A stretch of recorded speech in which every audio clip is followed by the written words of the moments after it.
maanta waa maalin muhiim ah runtii waxaan aad ugu faraxsanahay inaan halkan u joogno inaan laba qodob oo muhiim ah aan runtii go'aan ka gaarno qayb kamidana waa dabaaldeg NCF inaan maanta operationalization keeda aan u joogno iyo in work plan keeda mataqaana laga doodi doono runtii waa laba qodob oo aad iyo aad muhiim u ah sida la socotaan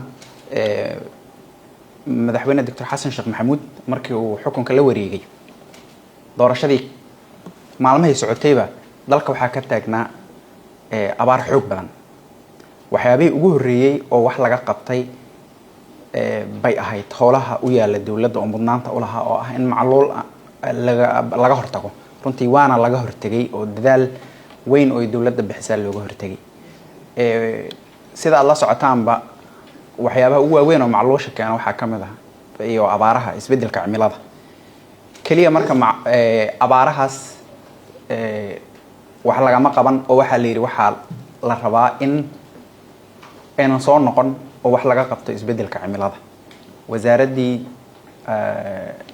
deegaanka iyo isbedelka cimilada la yagleelay sidoo kale waxaad maanta u joognaa NCF aan marti u nahay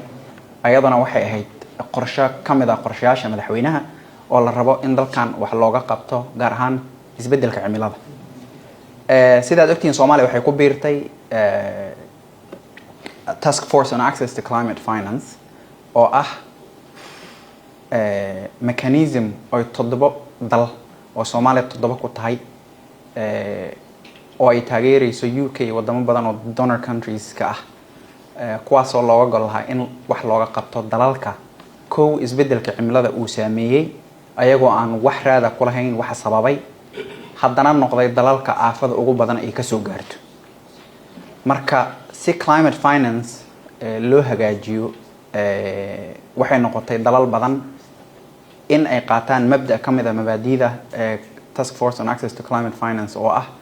in country ownership wadan walba uu xal asaga gaar u leeyahay oo sameeyo Soomaaliyana waxay noqotay in NCF ay noqoto hay'adda muhiimka ah arrimahaas xalkooda wax ka qabanaysa marka waxaan ku faraxsanahay hawshaas guud oo aan maanta u dabaaldegayno oo aan sidoo kale aan furayno laba waxa sidoo kale muhiim ah marka laga tago hay'adaha cimilada iyo isbedelka cimilada iyo deegaanka ka shaqeeya oo NCF-na kamid tahay waxa dalkan uu leeyahay qorshayaal oo NTB-ga uu kamid yahay oo Vision 2060 ay kamid tahay oo aan rabno in dhammaan mudnaanta uu dalka leeyahay halkaas ku jiraan midaan aan waafajino waxaan rajeynayaa in cilmiga halkan ka soo bixi doona uu kaalin muhiim la ka qaato sidii howlaha mudnaanta dalkan u leh wax looga qaban lahaa aad baadna u mahadsantihiin. Assalaamu calaykum waraxmatullaahi wabarakaatuh.